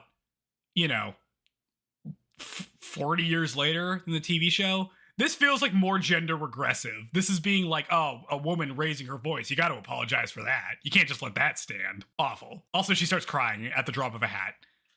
Oh, God. I mean, in her defense, the dudes do as well. So that's true. That's true. I hate Alon. I hate movie Alon. I hate him. He sucks. He's like, look at Oscar not wanting us to get in trouble. What a loser. Like, he's gonna beat her up at the lunch. Like, he's gonna steal her lunch money. Yeah, he's so cool in the show. He's great in the show. Later, Oscar and Andre are hanging out, and Oscar tells him that he's a cool guy. Forget yesterday. That was pretty hard to interpret what was happening anyway. So let's just not think about it. And I'm like, cool, movie. I will stop thinking about it. Sometime later, Oscar tells Girardel that she can't marry him because there is someone else in her heart. And Girardel's like, is it Andre? And Oscar's like, how did you tell? And Girardel's like, well, there's only 4 guys in this whole movie, so it's gotta be one of them. Well, do you love him? And Oscar really considers this and says that she doesn't know. They were kind of like siblings this whole time. I've never really been one for childhood friend trope types, Like, that was never who I went with on the dating sims. Girardel's like, well, anyway, I guess it's curtains for me. I'm leaving the movie. If I can't marry you, if you like someone else, I'll withdraw my marriage proposal as a token of my affection to you. And Oscar's like, thanks. I hate this. Yeah. Go away, Girardel. Girardel withdraws his marriage proposal in like, it's like a weird power move because it really makes it seem like him as the man is granting her a favor instead of what she does in the show, which is basically just like, this is not happening. I'm going to stop this from happening. Yeah. I'm going to take charge of my life. As opposed to this, where it's like, he's doing her a solid. Awful. This is why I'm like, this feels gender regressive to me. Ugh. Later, Oscar tells her dad that she's going to choose how to live her life from now on and let her heart guide her path. She's going to become the daughter of Mars, the god of war, she says, kind of out of nowhere. We get a song. Is this where we see her mom? No. Her mom is more in the movie than she was in the show. I have a note on that because it's incredible. We get a song about how Oscar's got no strings on her. They do the Pinocchio song. She gets a puppet song. Yep, yeah, I don't like this song. I like the visuals, though. The narrator tells us that the Estates General is happening now. Hey guys, remember the French Revolution that's happening? We see a bunch of historical events leading up to the tennis court oath. I'm not going to tell you what that is, though. People are getting restless in the streets, and Oscar is impressed that people are getting restless in the streets. She's like, dang, the delegates are really going for it. Oscar meets with Marie, and she tells her to rejoin the French Guard. Things have been going to shit, and I'm calling in the army, says Queen Marie, to put the commoners in their place. And Oscar is like, no, I'm on Team Commoner now. And Marie is aghast that Oscar would be on Team Commoner. Come on, Oscar, are you just pitying them or something? You gotta get back on Team King. He's backed by Marie God. Is so like different now. She's just like a totally different person out of nowhere. Yeah. Yes. Oscar. Yep. No, just like she's so in at the beginning and then so not, and then like nobody. We don't have any good protagonists in this. This is a movie. We don't get our pirate guy either. This is just a montage of plot points. Oscar thinks that Maria's become the image of a queen, and then Oscar says, "I'm not going to join the French Guards," and then leaves. This is the last time they ever talk. No impact. This is just a scene that happens. The narrator tells us that the army is here in Paris and everybody hates it. We then get a song about how everybody hates it. In the English version, I like Bernard singing. It's pretty good. We cut to Company B, which is the company that Oscar commands, being mad that they're going to be ordered to point their guns at the people. The commoners. They can't turn their guns on the commoners, and Oscar's like, don't worry, boys, I'm on Team Commoner now. It's cool, I'm going to go with you. And the men are shocked that their commander would command them in the field, and they decide to go defend the people. Later that night, Oscar tells Andre to stay behind because he can only see out of one eye, and he's like, no way, I'm staying right by your side. And she says, that's great. Then she rests her head on his shoulder and calls him warm, and he can barely see her now because he's going blind. Later at dinner, her father endorses Oscar following her heart, even if that means she becomes a revolutionary, I guess? Is that what happens in that scene? Okay. It really seems like he's like, I'm cool with you defecting to the revolutionaries, me, the general of the army. No, I didn't super read into it that way, but I think it's just more of, look, I'm a cool dad. Look at me. Anyway, her mom, who is not dead, says that she should just make it home, honey. And I was like, yay, Oscar's mom's here. Woo! She doesn't have a flower in her hair. How are we supposed to know who she is? That's true. She looks better, though, in the TV show, where she just looked like some random woman. Later that night, Andre brings Oscar some wine. She asks if he'd stay with her through the night, so I can be your wife. And Andre is like, holy shit, and then walks over. he's all excited. He's so excited. He's like a puppy. He falls to his knees and is like, really, Oscar? We get to have sex, even though I'm a commoner, and I'm becoming blind. I mean, I'm only half blind. And this is the point where I realized that they're not going to have sex in the woods, and I was sad. We're gonna talk about the intimate scene. I hate. Okay, at least this is like the only time. Well, one of the only times she says I'm his wife. I think that's so much in the show. Yeah, it's the worst part. Thank God she doesn't just. Thank God she's not telling everyone she sees about it. Oh my God, she's happy, I don't know. I mean, okay, because when we have like the musical bit where it's Fersen and Marie Antoinette, they have this weird like we're flying in the sky like Greek gods thing, and now Oscar gets to have her version of that with Andre. Okay, this is how the intimate scene goes. I have a play-by-play. He goes for the hug, but it's too much for Oscar. So instead he grabs her hand and then pulls her into an embrace, and they kiss and stuff, and they sing a little song about being in love. She's so sheepish. It's terrible. This is terrible. This is not intimate. That's my note about this. Just I mean, not that this movie has done a good job at like convincing me of anyone's feelings on anything, but like, because even in the show, it felt very like out of nowhere that she was into Andre all of a sudden. And now this is even more so, where it's like, I don't think you have enough to sing about a whole song. No. With your love for him. That being said, we get a pretty cool scene where the colors get all inverted and stuff while Oscar and Andre have sex. I was watching this movie, the first time I watched it, I was watching it with my friend Quan, and he described this as sex on Rainbow Road, which is incredible.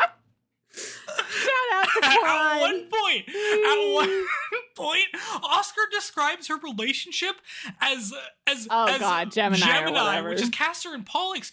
Oscar, those are brothers, dude. What are you talking about? I get that you're like kind of a guy, but you're not like brothers with Andre. Come on. Anyway, any more thoughts about this? about the consummation of their marriage? The king does not approve of that, and therefore it means nothing to me. That's just nothing means anything. This movie. Oh, the narrator. Sorry, this is our most manic episode ever. I don't know what's happening to us. We're not like this normally. We always don't have like a laughing fit. Oh my God. They all sold their guns, Sarah. The narrator tells us that it's July 13th, the beginning of the end. We see Oscar and company head out on patrol. Elsewhere, people are engaging with the army and losing pretty badly. Oscar tells her soldiers that they need to follow their hearts and go help the people, and she convinces them all to defect, and they head out.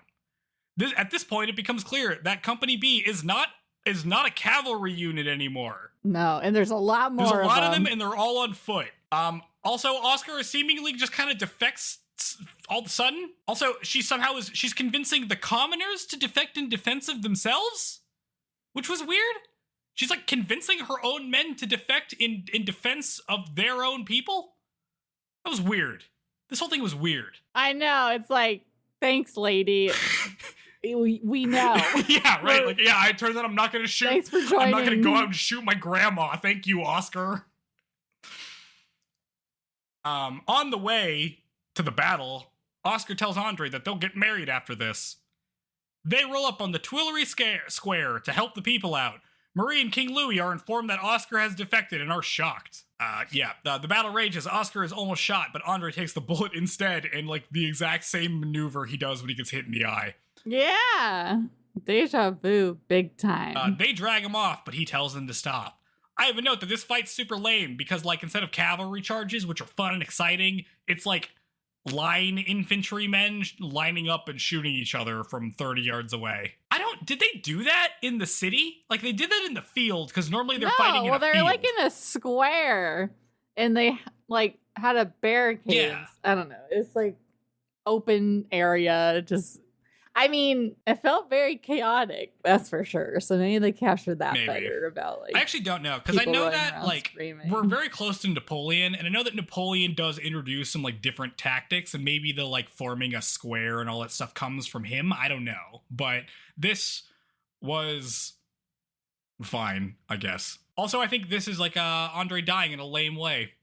It's just like they're not like leaning into the drama of him getting shot. Like in the in the TV show, it's like kind of out of nowhere and it's like shocking. And this is just like Oscar's about to get shot again. Also the fact that they just copy pasted what happened like 20 minutes earlier reduces the impact even further. Yeah, he just keeps doing this.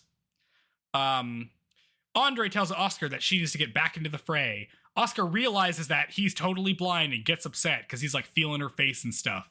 She's like, why did you come here into battle if you couldn't see Andre? And Andre dies while seeing Oscar for one final time. And I will say that this is kind of a better send-off than the TV show in terms of like positivity. Like the TV show is really leaning into like the misery or like the tragedy of it. Whereas this is being like much more positive about it, which is, I think it's fine. I like it. Oscar is with a Pegasus here. Yeah, it kind of makes me think of like how in the show they have where he's imagining the portrait of her, and this is the like that here we're envisioning Oscar in his mind because he can't see her. The narrator tells us that day ended. We get a scene of Oscar telling her men that they're going to storm the Bastille the next day. Everyone's doing it. We'll bring the cannons, but give me one moment to cry for Andre. And then she cries for a moment, and then she's like, all right, cool, we're good, let's go. We cut to the storming of the Bastille. It's a fortress, so it's going pretty bad for the people. They're getting wrecked, but then Oscar and co show up with the cannons and they start blasting. We get a song about storming the Bastille. I have a note that says, it's okay. Yeah, because before I watched, you were like, we gotta rank these songs, and I was like, I am not gonna remember them enough to my ranking is very easy. But it just progressively gets worse. The Masquerade song at the top, it's great. The second one where they are like, I'm gonna go my own way, that's good. And then the one that Fersen sings about Marie is good. And then the Marie montage one and all the other ones I don't remember at the end. Actually, I guess the soldier one's not that bad. Anyway, the battle rages at the Bastille. Eventually, the Bastille soldiers focus their fire on Oscar, and she's shot like 5 times in a death that is somehow goofier in the movie than in the TV show. Alon comes to her aid and drags her off. How'd you think about Oscar getting shot? I liked it more than in the show. Okay. I don't know. She like gets shot and then falls on her butt, and it's weird. And that's true. But I don't know. I like this one. She like gets shot first and then still has a cool dances around, carry on, and then she gets lit up. Yeah. Okay. Oscar, now dying, tells the men to finish the battle, and they all go back into position while Alon carries her off. Oscar wonders if Andre's death was quick. She asks Alon to set her down. She stares up at the sky, saying that Andre is waiting for her in the afterlife. The battle finally ends with a commoner victory. Yay! Alon tells her that they've won, and Oscar is happy. She congratulates her fellow Frenchmen and hope that they will live up to the ideals of liberty, equality, and fraternity. Maybe they'll even lay the foundation for the future of mankind, right, guys? And then she dies. We get one final scene of Oscar waking up in the afterlife to find Andre. They embrace as beings in the heavens as we cut to credits. And then we get one final post-credit scene of a field of roses, and the narrator says that to this day, these roses stand boldly, never fading in the everlasting light. The end. I guess I like the ending more. The ending of the show is not very good. The ending of the show is pretty bad. This movie at least like ends on the positive note. It kind of does the thing I thought the show was gonna do, which is like, well, at least like the ideas of the French Revolution live on and set the foundation for future stuff, which it did. So we can at least acknowledge that. The TV show just kind of ends. So this was good. I like this ending.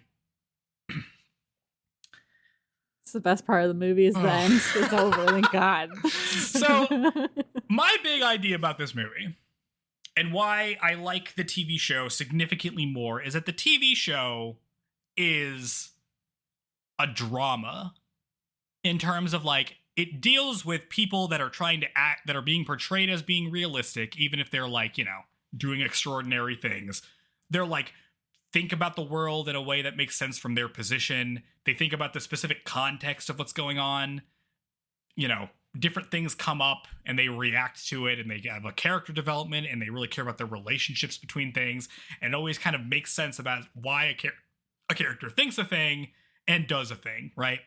And all of that exists in the realm of drama, which is why it's good, which is why I love this. This movie exists in the realm of melodrama, where like Oscar isn't really a person. She's like emblematic of the idea of like, I don't even know, like transcending. The idea isn't even explored though. Like the thing she's transcending your position in society for the sake of love, right? And so like she does things that are emblematic of her representation of that, even though it doesn't make sense for her as a character to be doing that. It doesn't really make sense for anybody as a person to be doing any of the things that happen in this movie particularly. So this is like, this feels like a melodrama. Like everything is like melodramatic. She's like making speeches about how they have to defend the people kind of out of nowhere. She reads like one book on Rousseau and it's just like, I'm radicalized now, I guess. It's all very gesturing at like a story and like gesturing at characterization, but doesn't actually do it. Like it's not about the characterization. It's like we're just hitting the plot beats here, which is a different like way of doing things. And I like melodrama sometimes. Like it can be fun to be like, oh, this is like representing a thing. It's not so much about like the characters and like the kind of situations that they're in. But in this case, I think it's bad. Well, they gave us such good characters, and then it's like a shame that we don't get them again, really. Because I guess if this is just more of a like characters we don't know, then this wouldn't be that big of a deal. But because we do know them from watching the show, it doesn't do the characters justice. Everybody's a big crybaby. We got big emotions here. But everyone's pretty. I will say everyone looks. This is in my mind. This is just. I don't know. What did you like find anything about why they made this, or like why Mappa, who seems to primarily do shonen, did this? Because it seems like I don't know. Or what are some other like recent old animes that have been? I guess Ranma. Maybe we're in like a thing. Like Ranma 1/2 is like coming back. So maybe we're just getting older. Yeah, I mean we're definitely, you know, anime has gotten very much into remake mode that like I feel like America Cinema has been in for a long time. They're definitely trading in that now. So I do feel like this is trying to refresh a series that it was like historically very popular, right? Like this was a smash hit when it first came out. The manga was, and the TV show I think was also fairly popular. So it's like, oh, we can revive this franchise and it can ride as one of our franchises. I don't know why they made it one movie instead of multiple. Because I kind of feel like we're in the era of like multiple movies, right? Like there's a Demon Slayer movie and it's one arc of the show. You know what I mean? Yeah.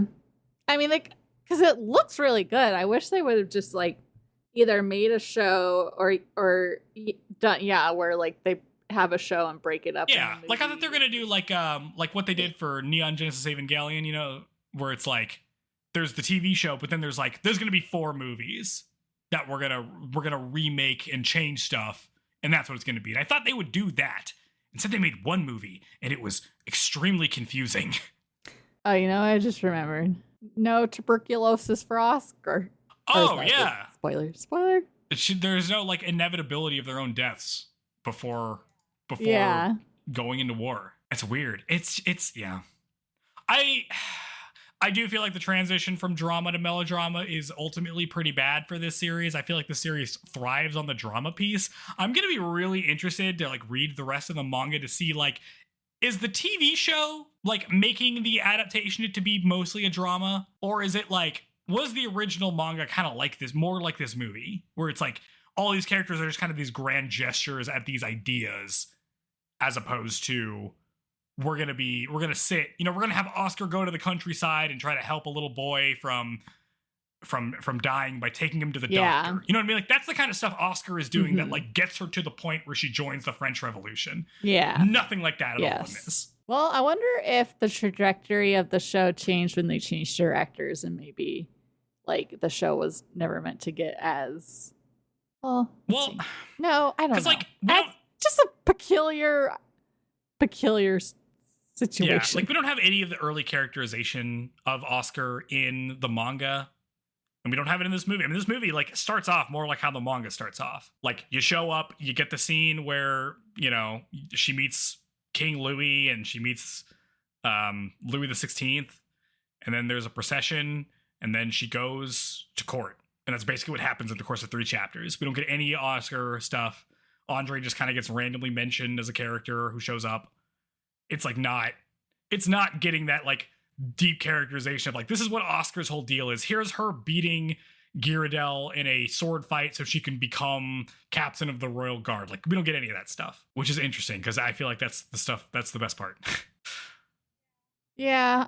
Because I feel like a lot of the times, or at least now, if there's a remake, it's like better because it's cutting out all the extra stuff that was unnecessary or took away from the good parts of it. But this is like the opposite of that, where like it went into all the detail then and that was good, and now it's like taken. I don't know. This is just. I feel like. I guess it was well received. Maybe the people who received it had not seen the show. That just seems impossible, though. How would you know what's happening? It's like. This movie is focusing way more on the romance aspect of it than the TV show did, right? And the romance isn't even good. But like, it doesn't focus. Yeah, it doesn't focus enough on it. I feel like if I was gonna make this movie as like more of a more coherent narrative movie, I feel like you just have to cut out most of this of the plot. Like you don't have to hit every plot point. You know what I mean? Like you don't. I think you skip ahead. I think you start off with them being adults. Like you can't do the horse scene, even though it's important because it's like, oh, this is where Oscar stands up for Andre in like a very public way and where he falls in love with her, right? Like I understand why that's important and you want to include that plot beat because it's important, but it doesn't fit in the movie. Yeah. So I took enormous psychic damage watching this movie. I watched it twice. But if you are a listener, we've been very hard in this movie. I'm sorry. If you're a listener and you're still with us, and this is like the first thing you've ever watched of the Rose of Versailles, and maybe you really liked it. Maybe this is like a great movie for you because you hadn't seen anything from this before, and like you liked the setting, and like the characters seem really interesting. I am begging you to go watch the TV show. I know it's old. I know it is in 3-4 resolution, but I'm telling you, if you like the characters and you like the more kind of drama aspect of it, you are going to love the show. It is like a much more expanded out version of this. Sorry, go ahead. Yeah, Joe's super into watching old anime, so maybe if he says that it doesn't work, but I do not watch old anime, and I had no problem getting into this. Very best show we've covered. So far, I would say collectively, just story-wise. I mean, obviously, it's not as girly, fluffy, romancy as not that any of the shows we covered have been that yet super well, but it's so, I don't know, Bridgerton. It's not, if you're into the era, maybe, because this is like a setting we do not see visited hardly ever in anime, which is a cool way to look at it. I'm trying trying to think of any other ones like that historical are like based in history outside of historical Japan. Western. Yeah. I don't know. Oh, you know what we should watch? Or they make that Anne Green. Oh, Anne of Green Gables show anime. Yeah, I think so. Yeah. That's like that. new, right? That's new. Yeah. Yeah, we could do that'll that. be. But yeah. Okay. Yeah. So yes. I don't know if anyone new is here. This is a chaotic episode. This is chaotic yes, episode. our coverage is not normally this animated. Normally the things we watch are a little more coherent. And so my summaries are a little bit more coherent. I feel like my summaries really match the manic energy of the movie though. That's true. Well, yes. That's our Joe's notes do a very good job of like, this is a recap in Joe's tone of voice and not just like, a flat recap.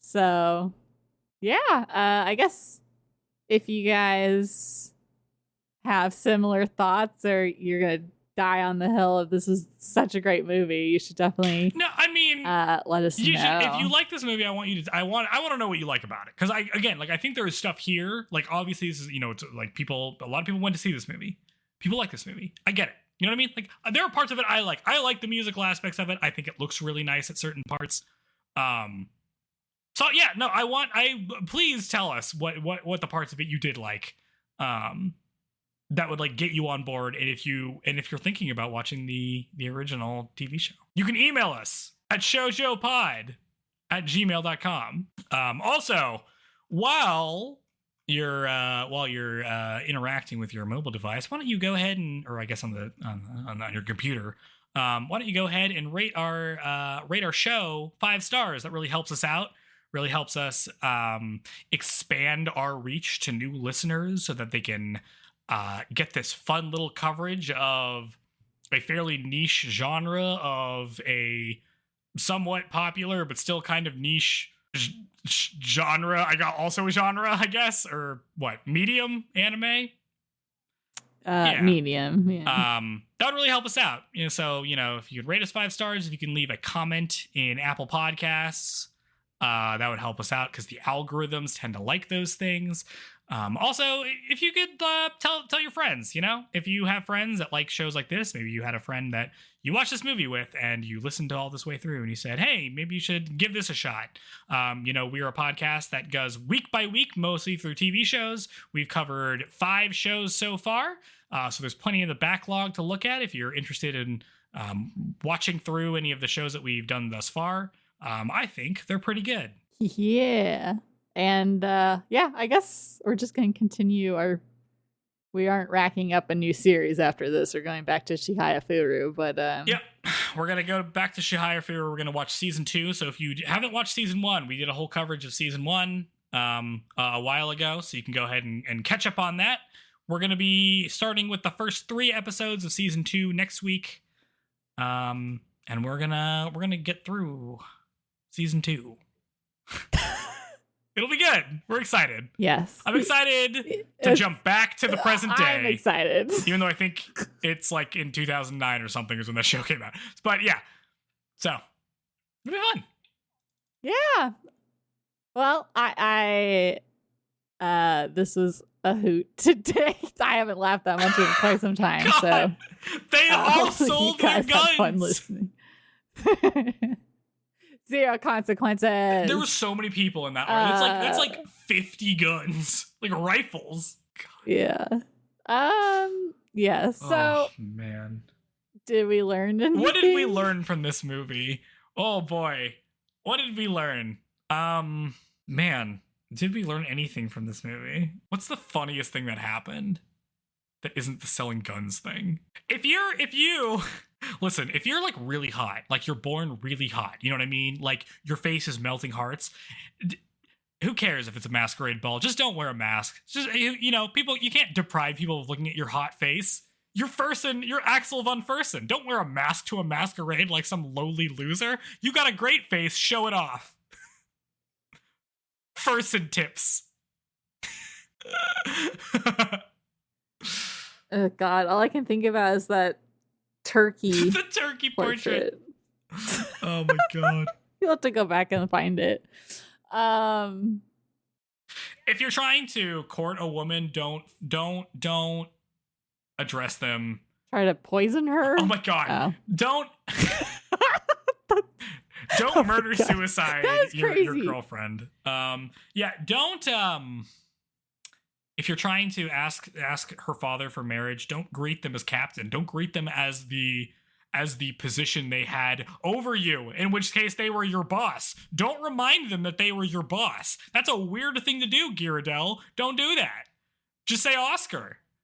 Don't do that, Girardel, at the Jarjayi manor. Don't do that.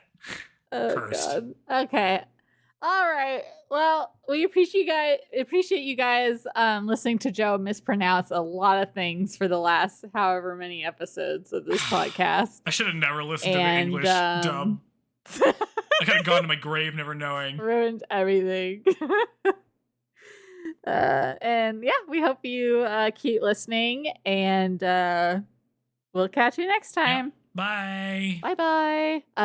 Wait, au revoir. No, was the French adieu? Adieu. Au revoir. Au revoir. Nope. What's the bye-bye? I think both of those mean bye. That. Okay. Bye.